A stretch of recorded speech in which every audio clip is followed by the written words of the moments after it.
Hey, Foot Clan, fantasy football season is upon us. Training camps have opened. We are all getting ready for our fantasy drafts. This is what you need to do, Foot Clan. You head over to ultimatedraftkit.com. That's where you can find the official Fantasy Footballers Ultimate Draft Kit, where we are breaking down everything. We have our tiers. We have video profiles. We have breakouts, busts, values. We have everything that you could possibly need to be prepared for your draft. Head over to ultimatedraftkit.com.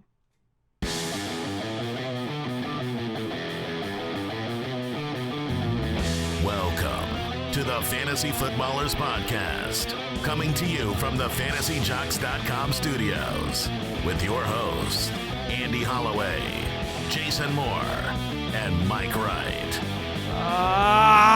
It's August. It's August. Prepare your bodies. As you would say, it is officially August. Yes, I like that. I like the B-nanas and the officially. We like to enunciate. I put the emphasis on the wrong syllable. Welcome back, Mike. It's good to be back, America. Oh, I'll tell you, it's good to be back. If you heard the primal screams coming out of this studio over the week. You know that I did. Oh, man. Shout out to Brooks. Did you see Brooks put on our Twitter that the triple? The triple primal scream where he cut all three of ours together? What we have to do next is erase from our memory. No. The Men in Black thing. We need a three-man harmony rolling on the primal scream. So we need to do that. We need to improve yours. Jason's was pretty solid. I think he can hold down the root. I think I could burp into the mic and it would be an improvement over what mine was. So at least we'd hear it. Welcome to 5 days a week, everybody. This is the Fantasy Footballers Podcast. We know we have a lot of new listeners joining us for the very first time with the football season upon us. So welcome in, everybody. If you're a brand new listener, we especially welcome you into the Fantasy Footballers Podcast. Andy, Mike, and Jason here. You can find us on Twitter at the FF Ballers. We are here 5 days a week from now through December. Oh, Mike's shaking his head with anticipation. Well, I'm driving into the studio, and it doesn't even feel real. You have this such anticipation where we've been here all year long. Yep. And you know that football is so close. But it was a very, very surreal feeling. August is football. I mean, yes. we have the Hall of Fame game. You know it's football when players start to get carted off the field. That's the first sign. Yeah. And it's sad, but it's true. I mean, you know that they're out there doing something, most likely, to be the reason why they were carted off. So we're going to break down all the fantasy football news and information you need to know today. We're going to break down the NFC East division. Got another divisional breakdown for you. This is going to be a jam-packed week. We're going to talk sleepers and busts and breakouts and different things. We're going to talk, your questions. You're going to send them in on thefantasyfootballers.com. Click the Submit a Question button. We answer some of those maybe on today's show. We'll also have a mailbag show this week. It's going to be a really, really exciting time. I've got a lot of players that I want to talk about. I haven't got the opportunity to gloat to Mike about Ryan Fitzpatrick yet, so that's going to be a high-priority event on today's show. Very excited. Yeah, very, very excited. I just tweeted a picture of Brandon Marshall's ADP, and it looks like Nintendo's stock price when Pokemon Go came out. That's what it looks like. So, all right, we've got a quick question of the day. This one comes in off of Twitter at H. Gerald Martin. Who, in your opinion, could be the steal of the draft this year, a.k.a.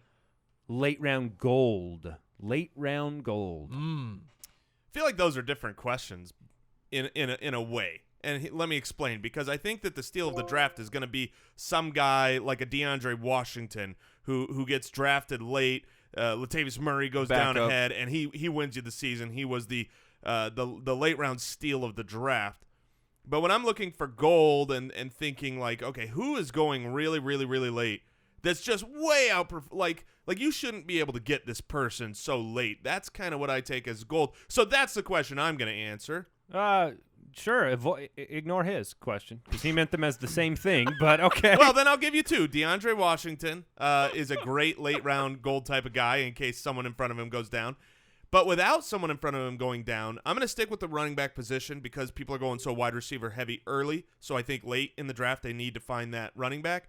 I've said it recently, I've tweeted it recently, but I really do think LeGarrette Blount is a great value right now. I mean, he's going in the 10th round, and he is the starting running back, goal line, third down type of running back who was really successful last year in the games that he actually played.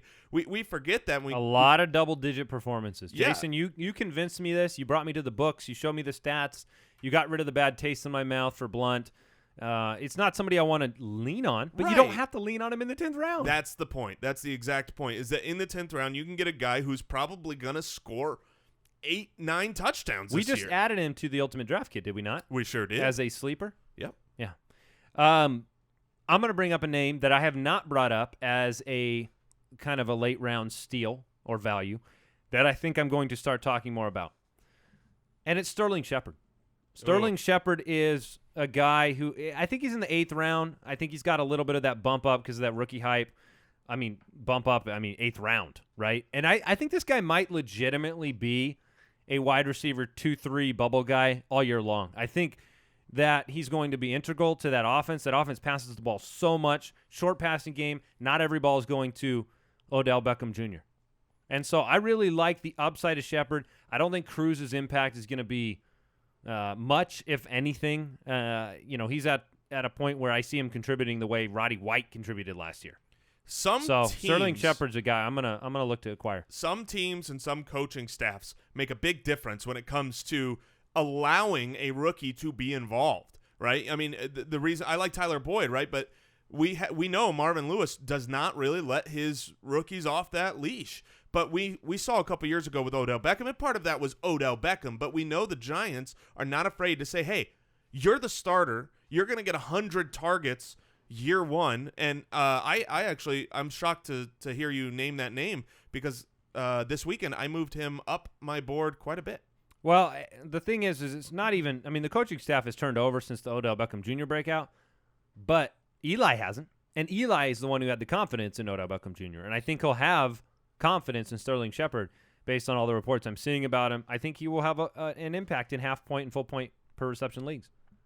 Who's your guy, Mike? I've been looking through. I want to grab a guy who's going very late Sure. that I don't think needs an injury in front of him. And I'm going to go with a guy who's going at the back of the 13th round. That is Sammie Coates, wide receiver for the Pittsburgh Steelers. I know we've talked about him a lot, but just we are in the realm of coach speak, which we will get to.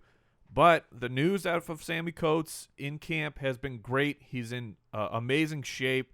He talked about he's been putting in off days 3 workouts a day. So the man is putting himself in a position to succeed as far as his physical conditioning.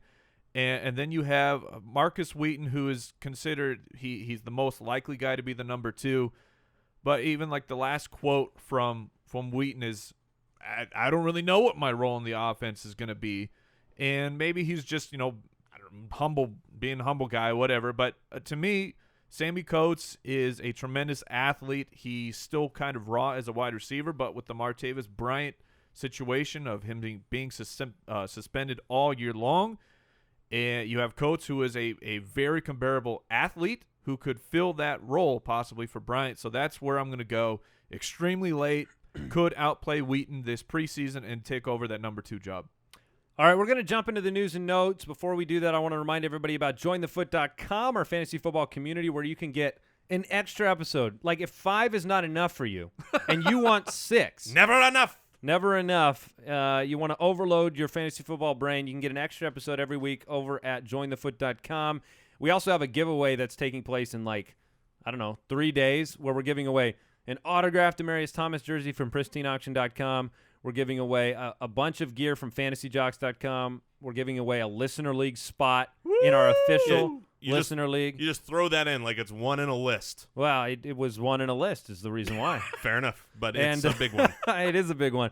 And some other things, too. A bunch of photos, stickers. It's going to be exciting. It's going to be fun. It's always fun to do those at the beginning of every single month we do those. So let's jump into the news. News and notes from around the league. Well, you want to watch your step when you jump into the news because you might end up carted off the field. We have a couple of bad injury notes here. Not going to go into depth without the reports, but Stevie Johnson was carted off on Sunday, Chargers wide receiver.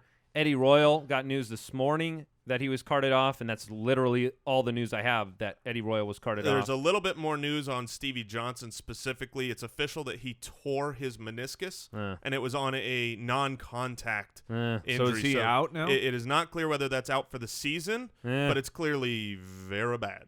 Not a good. Not so good. Dontrelle Inman, yes, come on down. Well, so the question is, yes. Does it make you feel any different about Travis Benjamin if you just have no that wide receiver 3 that Stevie Johnson was out of the picture? No, to me it is a slight. Gates? Is a slight. Yeah, Gates could get the increase. I think Benjamin his role. I'm not going to change my ranking of Phillip Rivers. It does stink for him in that offense. Stevie Johnson has still been a very capable, especially if he's in the 3 role and you don't have to lean on him. Disappointing to start their offseason the same way last season went for San Diego. I think Stevie Johnson might be towards the very end of his career at this point. DeAndre Hopkins ended his 1-day holdout. This was a message sent, and he did you read his statement? No, I did not. Of just disappointment. He is letting the Texans. He's putting the Texans on blast, saying, "You better fix this." Well, they said they would negotiate with him. You know why he came back? Because there was that situation where if he wasn't there, $40,000 a day reporting, he lost his roster bonus of like $490,000, which was like a third of all the money owed to him. So it's like, yeah, I'm gonna come back, but I'm not happy. Yeah. Well, just keep catching passes for fantasy owners. All right, Dolphins news. Somebody that we are going to update in our Ultimate Draft Kit, probably do a video on him. Arian Foster, quote, annihilated his conditioning test. Arian Foster is not on the PUP. He was activated from the PUP, cleared to practice, took snaps, and Jay Ajayi has a bone bruise and is now missing practice. I'll say this just real quick. What? I know what is inferred when they say he annihilated his conditioning test. I feel like if I took a conditioning test, I would also annihilate it.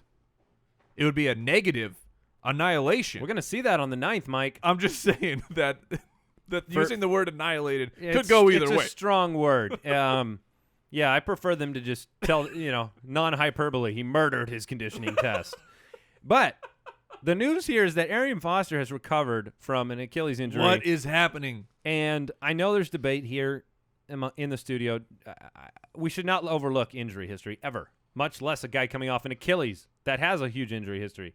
That being said, Lamar Miller with low volume was very effective in that offense in fantasy football, top 10 guy 2 straight years. I am fully in the camp that Arian Foster will be the starter, and I'm going to adjust my rankings accordingly.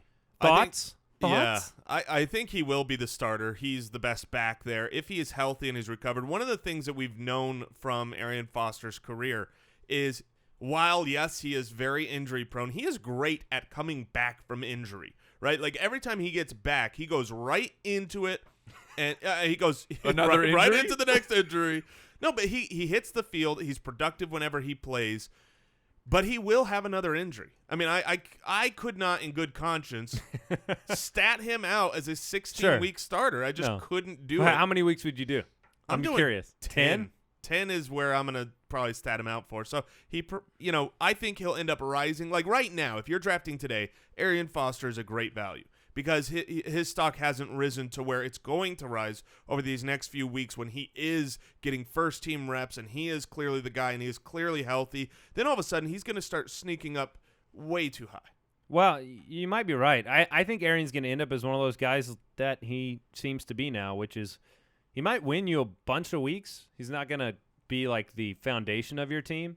But if you have him and you get him at a good value, I think he can give you some RB1 numbers. I mean, he should be able to as long as he's semi-healthy. He's just a pass-catching, effective back. So grab Le'Veon Bell and then handcuff him with Arian Foster. You'll get the first few weeks. First 4 weeks. Foster's ADP is on the rise. He's already in the back of the 6th. He is going around Frank Gore, Gio Bernard, Duke Johnson. So you're going to have to make a pretty strong decision. He's going to rise over those guys. Yeah, he will. But Mike brought up exactly what you have to do. There's no way you can talk about Foster and where you draft him and go, I wonder if he'll get hurt. I wonder if he won't. You have to make a decision. Look, you're staring down Frank Gore or Arian Foster. If you believe Foster will give you enough, be healthy enough, you've got to take, that's the decision you're making. So, real quick, right now, drafts today, are you taking Arian Foster or Frank Gore if those are the only two guys left in the draft? Arian. All right, you heard it here. The Reaper has taken Arian down. No. Arian is about to be catastrophically injured. No. We're not water betting that. No. See, I'm. That's what I was going for. There we go. There we go. I don't know. Those guys are close. I felt like there was a groundswell to choose Arian right there. I'm not 100% sure about that. I'm trying not to choose him at all this That's rough. offseason. I would go Gore in that situation. But you're not going to have to make that decision because eventually you're going to have to make the decision of Arian Foster or Matt Jones or Jeremy Langford. He's going to be up there. All right, I want to get into our divisional breakdown. Before we do that, there's one more bit of news I want to discuss. Chip Kelly says Gabbert and Kaepernick will split reps in camp. I want to share my thoughts on this, but you guys tell me what you think about this quarterback situation. Or do you want me to just go? Okay. I've decided yesterday that I'm going to stack Kaepernick as the starter. That's what I decided. I think Kaepernick is going to win the job. He is so far and away the better actual athlete. And I know that Chip Kelly has basically had pocket passers for the entirety of his NFL career thus far. He worked with Bradford and Sanchez and Foles. And I just think Kaepernick's going to win the job because Kaepernick can throw the ball farther and run faster and do those things. I could be wrong, but as of today, I think I'm gonna stack Cap as the starter. So. Sure, I'm gonna stick with Blaine Gabbert. The last year when Gabbert came in, everybody thought, oh, here we go again. You got a defensive question? Who's playing Gabbert? Because that's who I'm gonna stream. And Gabbert made you pay the price. That was the best stretch by far of his entire career. Maybe things are turning around. Gabbert was an extremely early draft pick, high first-round guy, or higher, and I think he can fit into what Chip Kelly wants to do. So for me, it's still Gabbert at this point. Yeah, I'm going to keep my eyes open. I'm clearly drafting nobody until it has been made official. And even once but it's if you're made in official, an MFL 10, you have to pick one. Then I'm going to avoid both. Okay. I really am. All I think in MFL 10s, even when that's I go fine. But who would you pick if you had to pick one? If I had to pick one, I would probably pick Kaepernick. If we go back in time where the question was, is Kaepernick going to go to the Broncos, and I was making my Ryan Fitzpatrick-esque guarantee that he was not going to go because Chip Kelly came for Cap. That was like my original thought. So if Cap's healthy and they're splitting reps, I think Cap wins the job. I would like to see Gabbert there for some of like the Bruce Ellington types. But Kaepernick will be interesting fantasy football wise if he is healthy and the starter for Chip Kelly for sure. A lot. All right. Well, before we get to the fun NFC East division today, hey, if you want to go to the games, you need to get SeatGeek to go. That is the tool, the app, the website that we use for every single ticket event that we have gone to in recent memory. SeatGeek has helped us go to Cardinals games, go to movie shows or concerts and live events. Theater in New York? Yep, theater events in New York. They are not like the old school ticketing nonsense that's confusing and hard to go through. They made it really, really easy. You could download an app. They take the prices from every other ticketing site and they put them all in one place so that you're getting the best deal right off the bat. They color coordinate the little dots on their map and make it really, really, really easy. And plus, for our listeners, you can get $20 back in your pocket if you make a purchase with SeatGeek. So if you're going to show, here's what you need to do to get your NFL tickets this year. Download the SeatGeek app, go to the settings tab, and click the add promo code. Enter promo code footballers, and then SeatGeek will send you $20 after you've made your first ticket purchase. So download the SeatGeek app and enter promo code footballers today. Let's get divisional. Let me hear your body talk. Ah, it's good to have you back. Glad I didn't have to do that. Yeah, we pushed the NFC East divisional overview back a couple of days thanks to all of the news that had been breaking last week. So we're getting into the NFC East. We're going to talk Giants right out of the gate. This is an exciting offense to me. We just talked about Sterling Shepard. Is Odell Beckham Jr. firmly your number one dynasty draft pick? Yes. Yeah, for me, if you're talking dynasty, he's my 101 in a startup, absolutely. He has proven himself to me to be a dominant force for a wide receiver, and he's younger than Brown and Julio. So he de facto is up to 101. But for this season, Odell Beckham is my number 3. And the reason of why he is behind Brown and Julio for this year for me is simply a matter of targets. I don't see a situation where Odell Beckham becomes targeted like Antonio or Julio, where he is. I mean, he was basically the entire offense, but he doesn't get the same amount of target volume. But somehow he manages to get the touchdowns, and he's making a face at me. Well, I was curious. What was the target number for Julio last year? Do you remember? I can pull that up. I believe it was 1,782. I could be off, give or take. Julio had 204. Antonio Brown had 195, and Odell Beckham was so you're talking about 40 difference. Yeah, that's a pretty big gap. I see what you're saying. And I know Beckham missed a game, but so if you give him the targets from that game, but he would still be 30 or so behind, which just lowers him just enough to be my number 3. I don't have any. If people will say, hey, well, should I take Beckham with my first pick? That's fine with me. I don't have a problem with that, where I think that's just a ludicrous situation. Just for me, he's my number 3. Do you guys agree on the Shepard take, or do you have thoughts on Cruz that you'd like to share? I mean, I think having Shepard and Cruz back only adds to your argument that maybe, he's not going to hit 200 targets. Odell Beckham isn't. What do you think about the other wide receiver? I mean, you got Dwayne Harris there as well, but what do you think about the other options for Eli? I like the Shepard take. The Giants clearly loved him, and our good friend of the show, Matt Harmon, charts out these guys. How well do they run a route? And that was the difference maker when we were looking at Odell Beckham, is he runs just professional routes. He is extremely precise. And that's the deal with Sterling Shepard. Jason has been talking all offseason, just gushing like a schoolboy, professing his love for Sterling Shepard. And I think the big reason is because he runs great routes, which that's how you want to transition from college to professional sports immediately. Run great routes. Yeah, Sterling Shepard was, before the draft, I had said it on the show many times, he was my number 1 wide receiver, ahead of Laquan Treadwell, ahead of everyone else, regardless of where they went. And I don't think there could have been a better spot for him to land for his type. The problem with Shepard, from a fantasy perspective, is he's really kind of more of a slot receiver type player, a Julian Edelman type player. And so he needed to go to a team that can utilize that in their offensive pattern. I think the Giants can very much. The fact that Victor Cruz is back, he's healthy, and he's running behind Sterling Shepard also says something. Sterling Shepard is the number 2 going into this year on an offense that I think is going to put up a lot of points, a lot of passing. McAdoo Cruz was trying to run ahead of him, but he was too slow. Probably. He could not catch Victor. it. All right. Reports out of Giants camp have Will Tye and Larry Donnell splitting reps as that top tight end.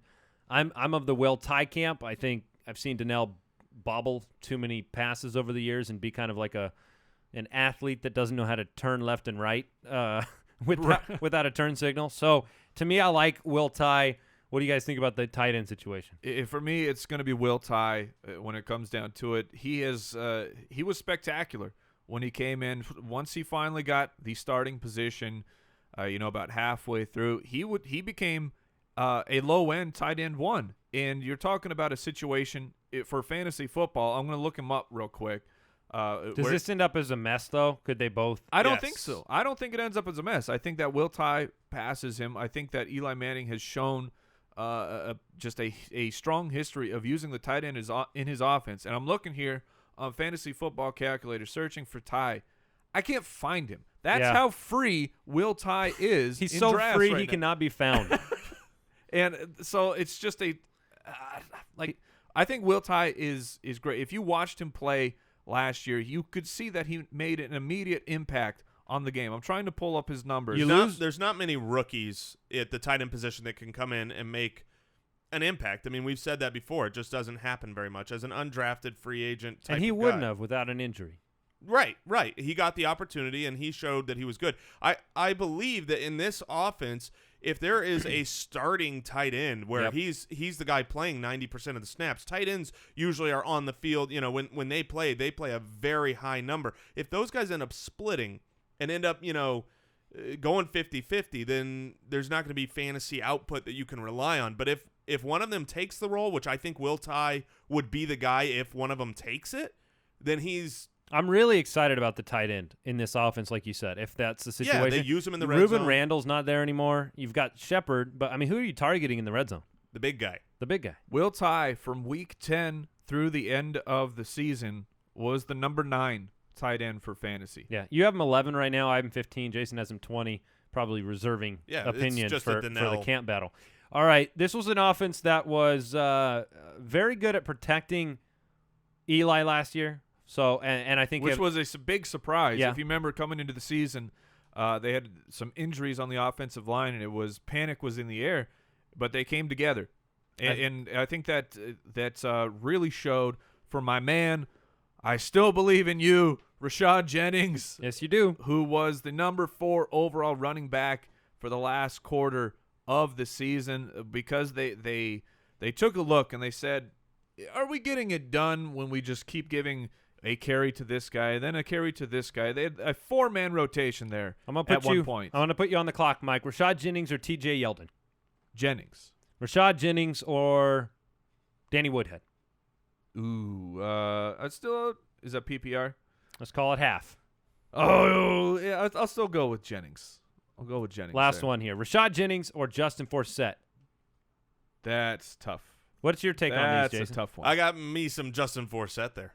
All right. That's a tough one. But look, I think that Rashad Jennings is the guy. I know that Paul Perkins has been drafted, and the dynasty community, they love his they love the stock of Paul Perkins going up. But I think the team saw success when they finally committed to a guy. Will Rashad Jennings make it through the entire season? I cannot comment on that because he probably won't. But when he plays, like we were talking about with Arian Foster, these guys, they will give you tremendous value. And they are Jennings is going right now in the 8th round. So if I can get a starting running back in the 8th round who I think is going to give me 8 to 10 games of great production, that's fantastic. All right, we need to move on to the Cowboys, but Jason, I want to put you on I want to ask you this question. Rank these 3 guys: Carson Palmer, Blake Bortles, Eli Manning. Carson Palmer, Blake Bortles, and Eli Manning. I would rank them as Blake Bortles, Carson Palmer, Eli Manning. I do expect some touchdown regression for Blake Bortles, and Carson Palmer is just as high. I will have Carson Palmer on my team before I'll have Blake Bortles, just because of where they're being drafted. Eli Manning is a guy that's just a real boom bust type of player. I don't usually like to draft those guys, but I'm going to stream Eli Manning for sure many weeks this year, because he'll be the type of guy that is dropped to waivers after a guy starts him 2 weeks in a row when they're bad weeks, and he picks him up, you find the right matchup, and he explodes. All right, for those that want confidence in Eli Manning, I went and looked at Jason's rankings as I asked him that. That's the exact order he had them in, and it was 6, 7, and 8. So that makes him all very viable starters for your fantasy league. I like Eli. He will give you the occasional dud that just makes you roll your eyes, but he will win you a week as well. Yeah. Let's talk Dallas. Let's talk the Cowboys. Tony Romo returns, one of the teams that I think has the chance of just making the biggest win-loss reversal. San Diego was one of the teams I said could do that as well, but we'll see if they can stay healthy. Well, did you see the scandal on Twitter? The photographic scandal of Tony Romo. Uh-oh. Oh, yeah. He's not dating Jessica Simpson again, is I don't he? think Jessica Simpson would allow herself to date him now. Tony, the Twitter world was ablaze. They said Tony Romo's a fat guy. There's a picture that he's looking a little plump. But then there was, and just to speak to that point, it was clarified the photographer who took the shot agreed, said it was just one of those really unflattering angles, and all the beat reporters from Dallas are saying that it's ridiculous. Tony Romo's in great shape. I am looking at the picture. It's a pretty funny picture. I agree. He had a little bad luck angle here with the way the jersey was bouncing on his shirt. Yeah, so just to get it out of the way. I still like him. And I again, think all those he's Eddie fine. Lacy pictures were true, so you never know. Well, that's the thing. You show me 10 more pictures of Romo that looking fat. That's one thing. Because you could get Eddie Lacy from any angle last year. Like, in any shot. You could be taking pictures of other people away, and then Eddie's still in the frame. Yeah.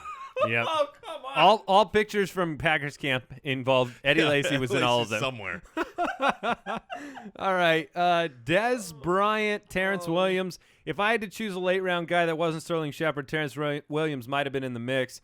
Performed really, really well with Tony Romo. It changes the whole offense, obviously, having Dez Bryant there. Terrance Williams is a 2, okay? He's not made to be the backbone of an offense on the outside, but Williams is capable, and he takes advantage of the double coverage and the different coverages that rotate Dez Bryant's way. You know, interesting stat on Terrance Williams. Over the last 2 years, he's played 16 games with Tony Romo, and he's averaged double-digit fantasy points with Tony Romo. So for a guy going super late in the draft, pretty much free in half of the drafts. Which is crazy to me, but Yeah, he's a guy that could plug in as a flex, as a legit starter.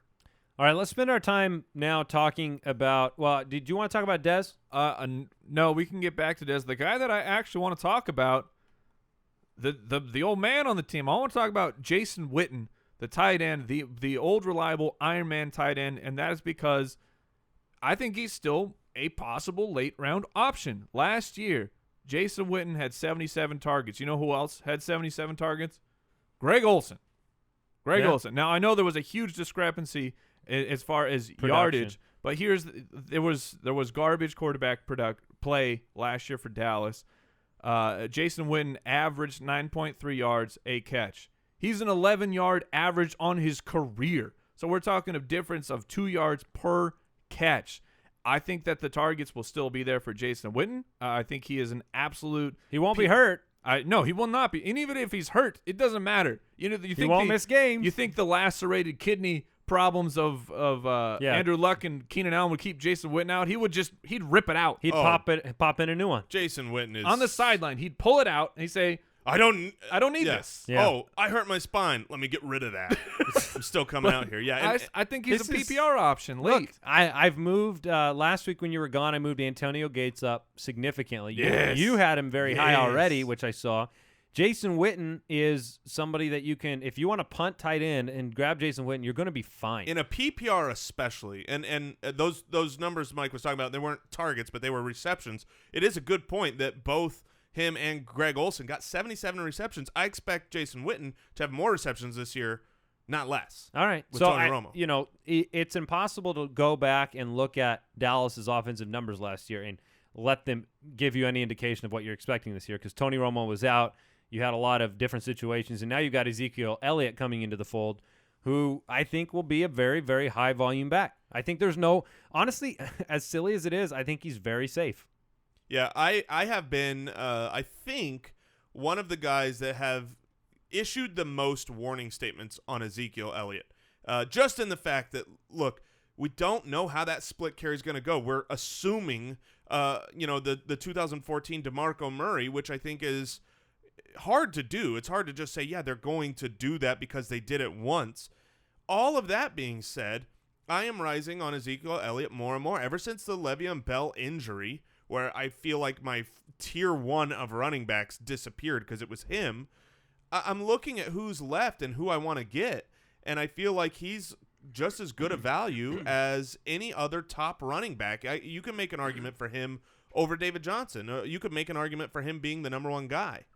Yeah, look at Darren McFadden last year. Started pretty much 11 games, 4th most yards on the ground for running backs. That's Darren McFadden. Darren McFadden, who was an absolute abomination of a running back Walk for years. DMC. Walk DMC. Almost 1,100 yards, and he was 8th in attempts. Look, they're gonna run Elliott. The question is, will they? I don't think they're going to give him that 300 carries, though. I don't see them saying, okay, the number 4 overall in the draft, we're just going to run you into the ground immediately. You ever met Jerry Jones? I've never personally never met had the man. chance? No, I have not. He's a different. You met Jerry? He's a different cat. Good friend of the show? Good friend of the show. I met his type. And his type plays Ezekiel Elliott about 350 times. Yeah, but I think Elliott will still be tremendous. I don't know if you can expect the 300-plus carries, but you know what? It absolutely could happen, and that's what you want. You want upside from your running back position. They have a small window here too. I mean, Tony is there, and their defense is better than people expected last year. They can protect Tony, hopefully this season, and I expect big things from them. So let's head to the nation's capital. Let's talk about Washington. We've got just real quick. Des Bryant's very good. He is very good. No, that's all the commentary we really need on him. He's very healthy. I just throw that in there. He looks great. Yeah, there you go. All right, let's talk about the Washington Redskins. Kirk Cousins leading the way. Jordan Reed burst on the scene. Rule 86. You can see we haven't switched that jersey out yet. Not yet. Speaking of which, Antonio Brown has won the jersey competition. Have you heard of him? A shock to us all. Antonio Brown He took beat down the rising star Amir Abdullah. Yeah. The numbers were jersey. 38% to Antonio Brown, 31% to Odell Beckham, 17% to AJ Green, who I was personally rooting for in this battle. Yes. And 14% for Amir Abdullah, who snuck in with a bribe. My vote went to Antonio Brown because I just like to win. I voted for Abdullah. Yeah, there you go. A guy that I think I put on our value list for the Ultimate Draft Kit, and we'll start talking about him right here. DeSean Jackson. Yes. DeSean Jackson, when he plays, is very good. He's a very good player. That's good analysis. But look, there are certain players that when you say when he plays, you mean a little bit more than an injury. When DeSean Jackson is invested mentally and not injured physically, sure, he's still dominant. If you talk to DBs in the NFL and they ask you who the fastest player is, they'll still bring up DeSean Jackson. It's not like he's lost a step. He is somebody that also in a fantasy league, standard league, he can change your entire week with one play. He's the guy that demoralizes your opponent when he's had like 2 catches for the first 3 quarters and then catches 2 bombs in the 4th quarter. But DeSean Jackson has been, I think, surprisingly effective, and I would pencil him in that 18 to 24 range this season. So just a quick game for the listeners out there. 30 receptions. That's what D-Jax had last year because he was dealing. 30. He had 30 receptions last year in 10. He was in 10 games played technically, but he didn't actually play 10. But he had only 30 receptions. How many yards would you think that DeSean Jackson could accumulate in 30 receptions? Because the answer is 528 with 4 touchdowns. The guy is an absolute monster. Wait, how many? What's his yardage? 528. 30 for 528. Yeah, that's over 17.5 a catch. I mean, those are staggering numbers, and you know what? For 17.5, last year I was I was throwing caution on DeSean Jackson simply because I thought he was going too early in drafts. People saw the numbers of almost 21 yards a catch. That was the outlier. That's an outlier for his career. But 17, that's his average. 17.5 is his average. And to be ridiculous, because it's fun to do that, if you extrapolate that out to the catch total of Julio Jones, that puts DeSean Jackson at 2,400 yards receiving. He's done it. He's broken the 2,000. Yeah. Here's the truth about DeSean Jackson. He is undervalued. In 2013, he was the 10th best wide receiver in fantasy. In 2014, he was the 16th best. He is a top total on the year producing guy. The problem is he's a boom bust guy. So you want to pair with an injury risk. Yeah, you want to pair DeSean Jackson with your Julian Edelman types, your Eric Decker types. I think where if you've got consistency up front and you want to put that strong bat behind them that can just hit a grand slam anytime, this is baseball. It's a baseball podcast. This is a terrible analogy. Nobody knows baseball better than Jason Moore. That's my forte. Goldie plays for the Diamondbacks. There you go. I'm an analysis. I'm an analysis. Yeah, you lose all the forms of the English language when you you talk baseball. I know nothing about baseball. Nolan Ryan. I was a coach for my son's baseball team, which is ridiculous. Yeah, I witnessed it. You were a great first base coach. Thank you very much. So there's, what I was going to, DeSean Jackson right now, he doesn't have to be paired with anybody. He can be sliding down the bottom of the bench. I mean, where he's getting drafted right now, you get the luxury of seeing what you have. And here's what I like about it. Let me turn this to strategy, not just talking about DeSean Jackson. You know who DeSean Jackson is the best player to put up 2 huge games on your bench and trade. He puts up monster games, and if he starts the year with a couple monster games, send him out at a wide receiver 2 value and get something else back, or trade him out with another, combine him with your Julian Edelman plus DeSean Jackson after 2 good weeks and go try to get an AJ Green. That's what I do. I mean, he puts up numbers that that are gaudy, and then you go trade him. And so the next guy I want to talk about, do you guys remember who led the league in completion percentage for quarterbacks? Was it that Drew Brees? Bernie Kosar. Was it Drew Brees, Russell Wilson? Those guys are Brady, pretty accurate. No, it was Kirk freaking Cousins, because he's a good quarterback. That's his middle name. Washington. Yeah, it's a weird. Kirk freaking Cousins. Look at his license. You like that? That's what he said when he came out of the womb. But look, it wasn't for low attempts. He was 7th. He had 7th in completions, and he was number 1 for completion percentage. He was a very good quarterback last year. It took some time. The first half of the year was a little bit shaky, where you think, oh, he's very interception prone, and that was true for the first half. You liked that game. There was a huge change in confidence for Kirk Cousins, and he became a beast. He became a beast for fantasy purposes, and teams, including his own teams, they're still not buying in to what Cousins can do for you. And Kirk Cousins right now is going in the 10th round, which is he's a perfect late round quarterback. You want to keep passing on quarterback like we talk about. Kirk Cousins is a guy that I'm fine going into the year with, because I think that he's got the weapons around him. DeSean Jackson, Jordan Reed, who is I think the consensus number 2 tight end. He's just an absolute dominant weapon. So for me, Kirk Cousins, he's on the rise, and I think he can be even better this season. Kirk Cousins in the 10th, Eli Manning in the 8th. Give me Cousins. He's in a division where he can take advantage of some defenses that aren't necessarily all weak, but they're not elite either. And so you have some matchups that you like. We talked about DeSean Jackson. You still got Pierre Garçon. Josh Doxson is getting back from a minor tweak to the Achilles, but reports are good on his recovery. Jason, talk to me about the running back situation. We all know Matt Jones is there. He's going to be given a workload, but talk about Chris Thompson. No. Okay. Chris Thompson. I don't know what that was about. I just wanted to bad attitude. Yeah, I just want to have a bad attitude. Chris Thompson's a guy that I'm targeting late in drafts, because you've got a lot of, if you're a 0 RB type of guy where you're looking for the pass catching back, there's the reason that you love Matt Jones is because there's just not a lot of running back depth in Washington. We're still expecting them to go out and sign some old veteran like a Pierre Thomas, or you're an old veteran, or some. Hey, I'm available as well. Sorry, Washington, if you want to reach out. But Chris Thompson is a guy who last year really showed some great chops in the passing game. He was, the 2 down or the 2-minute drill type of running back.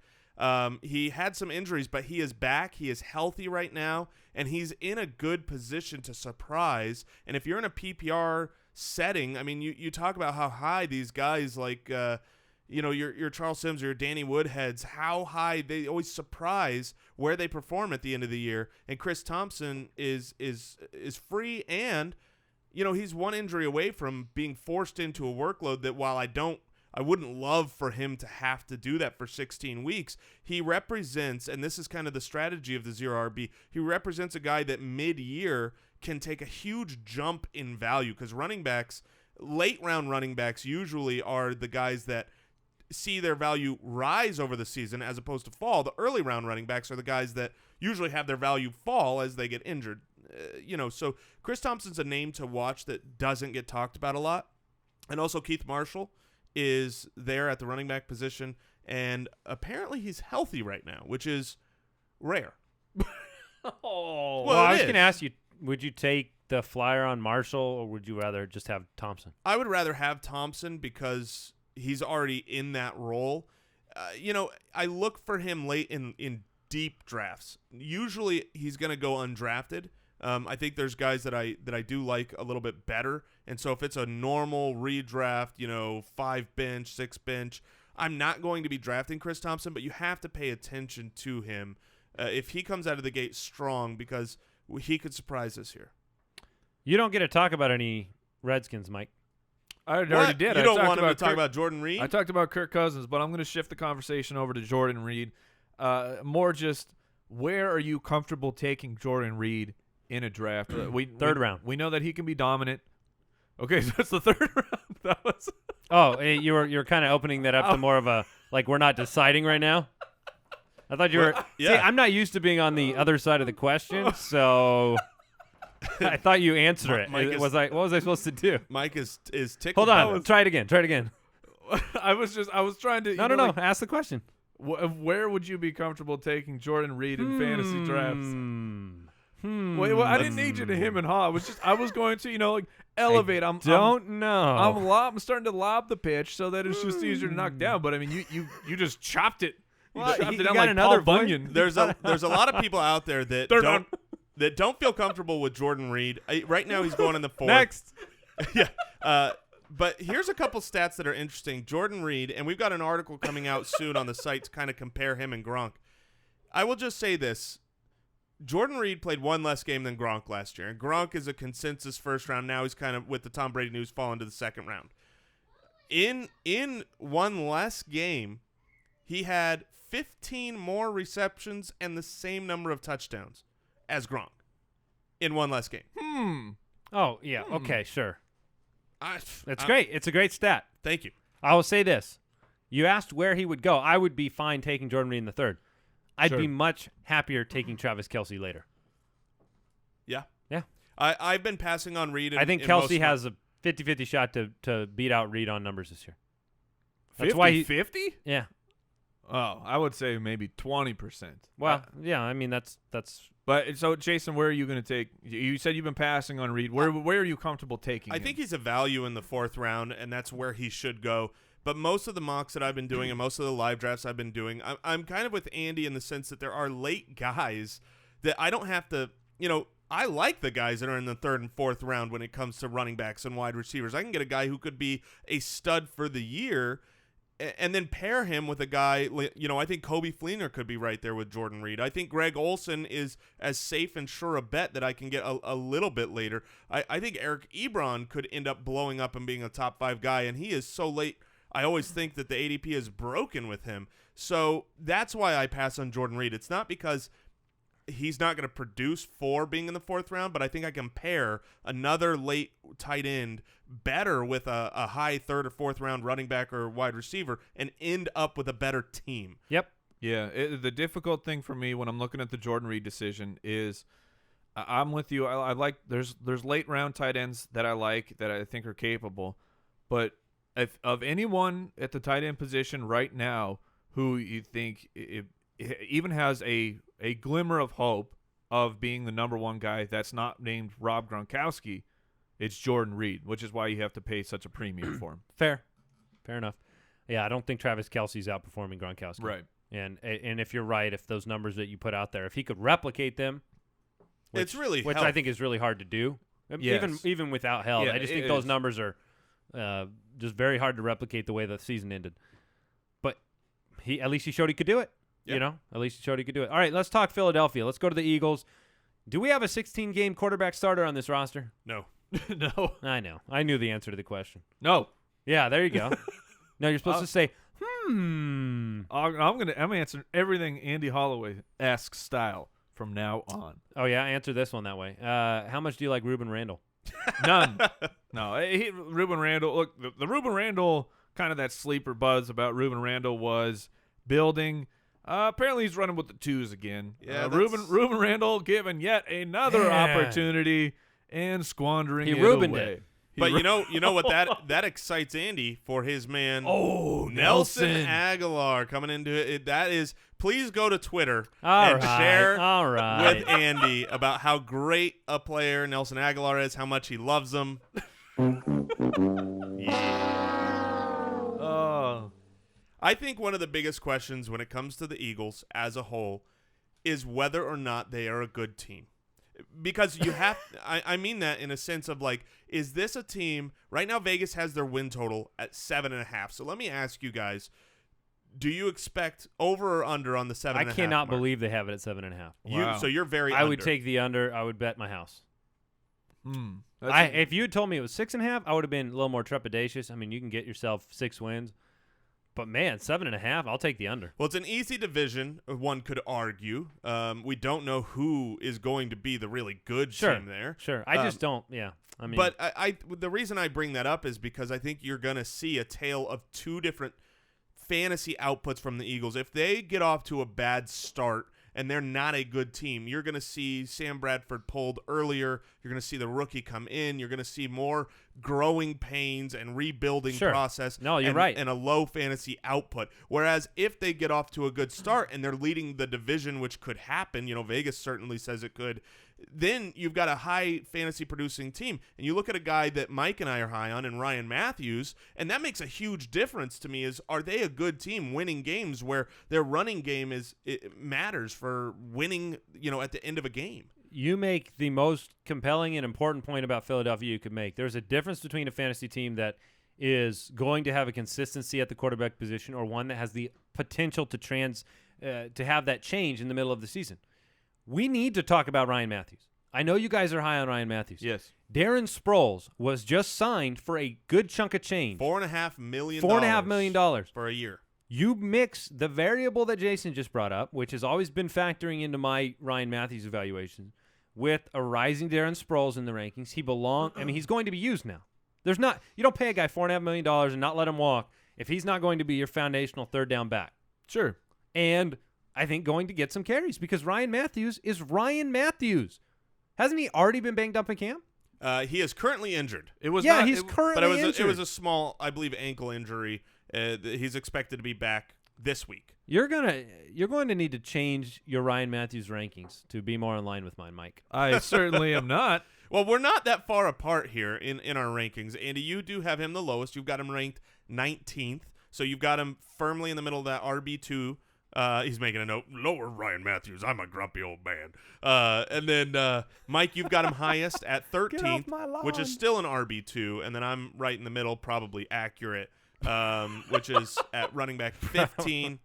And I think 15 is a good spot. You've got a talented runner here. You've got a guy who's proven in many years Matthews of fantasy is football super that he can talented. be an RB1. And he's got an opportunity to match his talent. So I do think you know who else is super talented?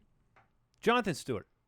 And he hasn't turned out that many powerful fantasy years. I look at Ryan Matthews in the same thing. Everything needed to go right for Jonathan Stewart to have a blow-up year last year. They had to have a really good team that was able to kill the ball at the end of the game. Are you telling me if the Eagles are a mediocre team and they're losing in 60% of their games, I just feel like it's going to be Sproles out there. It could be. There was the reports. And you're going to be like, dang it, because Ryan Matthews is really good. Why don't you put him out there? And then that happened last year. And we were like, dang it, why isn't Ryan Matthews out there? Sproles is a guy I almost answered as the quick question. I love it. Darren Sproles right now is the 54th running back taken off the board right now. Oh, my goodness. He has several years as well of being an actual quality fantasy producer in PPR leagues. And if he is firmly in that number 2 role. See, last year you had Ryan Matthews and DeMarco Murray, and then Darren Sproles was behind both of them, firmly had a much lower volume of usage than the previous years. But that ruins our mind, and we forget that Darren Sproles was a fantasy producer. When he gets the rock, he actually produces a lot. So I think Darren Sproles is a guy that I would probably rather have, even over LeGarrette Blount, who I used as my answer. That's pretty bold. That's pretty bold. The best part of this conversation is I automatically win the argument when I don't let Mike talk. It just makes that is your go-to move. Super easy. Super easy. So for a guy where did you have him ranked? What was it, Jason? What did Andy have him at? 19th. Okay, it's 19th. He's currently the 23rd running back off the board, which means he's a value. You're getting value. That's fine. Yeah, I so he's agree. like, it's value to he's now my 32nd. No. That's a ridiculous thing to say because the problem here isn't that Ryan Matthews is going to be a fantasy contributor. The problem is just the difference in hype between myself and mostly you and a little bit of Jason on how good you think Ryan Matthews can be. Because he's great. Oh, because he's a great running back. All right. We're done. We're done here. Zach Ertz, I really like Zach Ertz. I think he's going to suffer from the inconsistency of the offense in the quarterback position. In the early part of the offseason when things looked a little bit cleaner for that offense, I like the rapport between Bradford and Ertz, but I don't even know if it's going to be Bradford. So just real quick, so their offensive ranks, they were 14th in the league in rushing yards per game and 12th in passing yards per game, which might surprise some people because I think the overall feeling was that the offense stunk last year, and they were actually top half. What? I just say because, they were down. There a lot of garbage time. Rushing Kelly offense. Okay, well, garbage time, fine. They were 12th in passing yards. They were 14th in rushing. How can you be, if you're all garbage, how can you be 14th in rushing? That's just middle of the road, though. That's upper half. Oh, come on. I'm not sure if you know how upper half by upper half by one. Yeah. Well, is one how you win? Is that how you described your grades to your mother when you were in grade school? Hey, Mom, got a 54 on this test. Upper half. That's upper half grades, Mom. I got more right than I missed. Super smart. But I do like you holding firmly to the 14th as upper half, though. That's because it is mathematically. My question was more a perfect symbol of the Ryan Matthews argument. Where do you see the Eagles' offense this year? Do you think they're lower? They're much lower than that? I would put them at like 23rd in the league. That'd be my guess. I think that's a fair, random, arbitrary yeah, totally. So, all right, we're done talking NFC East right now. We'll be back. Guess what? We'll be back tomorrow. So hit that subscribe button. Do not miss out. We're here for your commute every single day. We're here for around the house, on the computer. If your kids are loud, crank us up louder. We'll be around. We'll be around. So if you want to send in a question to the show for our mailbag episode coming up this week, you can go to the website, thefantasyfootballers.com. You can find a ton of great free resources on the site, all of our rankings. You can find the articles. All the articles on the website. There's a really good article, if you want to go find it on the site, about breaking into an auction draft. If you're a first-time auction player and you want to kind of get some knowledge and some strategies, there's a really good article for that. There's also some articles that go through in detail what's in our Ultimate Draft Kit if you want some resources there. Lots of good things coming to the website. It's a lot of fun. If you need a league and you want to be in an actual competitive, fun league with good people, we are facilitating that with our jointhefoot.com Foot Clan leagues. And so you can learn about that on the website because the people you play with are just as important as the players you pick, to be honest with you, because you're not going to enjoy yourself if you're playing with It's way more important. Yeah. I would rather not win the championship in an awesome league than win the championship in a league with people that pretty much weren't involved and didn't care and whatever. Yeah, and you're running around in that league. Who can I gloat to? You're showing your trophy off, and they're like, "I got to get back to work," instead of being mad at you, and that's not fun. Right, exactly. So, and follow us on Twitter at the FF Ballers. We've got good shows this week. Be sure to check out Fantasy Jocks. Be sure to check out fantasyjocks.com for trophies, draft boards, live draft boards. Promo code BALLERS. Also, show after the show is on immediately after this on YouTube, and we're going to talk about Mike's trip to the country. Thank you for listening to another episode of the Fantasy Footballers Podcast. Join our fantasy football community on jointhefoot.com and follow us on Twitter at the FF Ballers.